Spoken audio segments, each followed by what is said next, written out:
Почитувани, добре дојдовте на пресот на ВМРО ДПМН. Министерката Мила Царовска мора веднаш да си поднесе оставка. Уште колку деца кои се под заштита на државата треба да настрадаат за таа да преземе одговорност.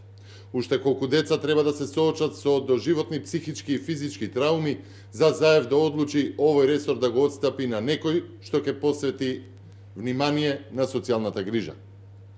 Системот на социјална заштита не функционира. Случаите на социјална негрижа кулминираат. Министерката за труд и социјална политика Мила Царовска за повеќе од една година откако ја извршува функцијата, единствено е посветена на префрлање на средства на невладини и запатување. За ова говори последниот случај на силувано 14-годишно девојче од домот за деца со социјални проблеми. Скопје, кое престојувало во одморалиштето 25 мај во Струга. Девојчето го пријавило случајот во полициска станица во Струга.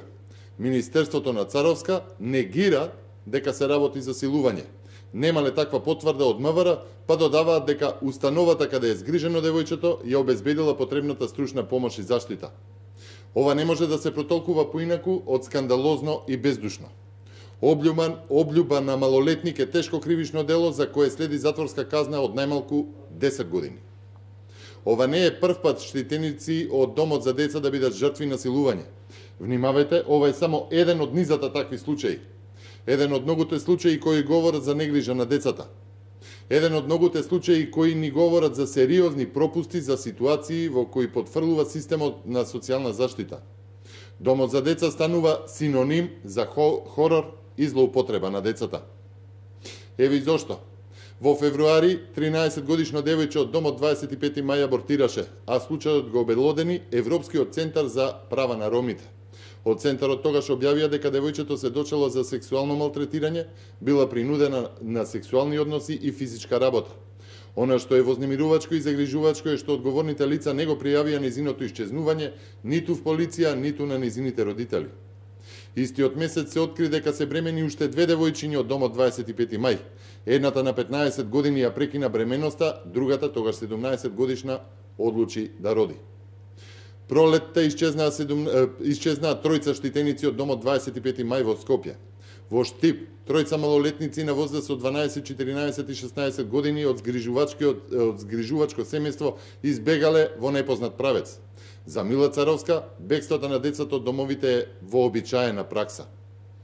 Во Скопје беше претепано и 2-годишно дете и тоа претепано од својот татко. Почитувани, институционалната грижа за децата штитеници доживува колапс. Министерството за труд и социјална политика го тресат редица скандали поврзани со дезориентираноста на социјалните служби во најчувствителниот сегмент на државата – социјалната заштита и превенцијата. И додека расте сиромаштијата, невработеноста и социјалната исклученост, а системот на социјална заштита не функционира, Мила Царовска за пари ангажира невладини организации за да изработуваат акти за работа на Министерството.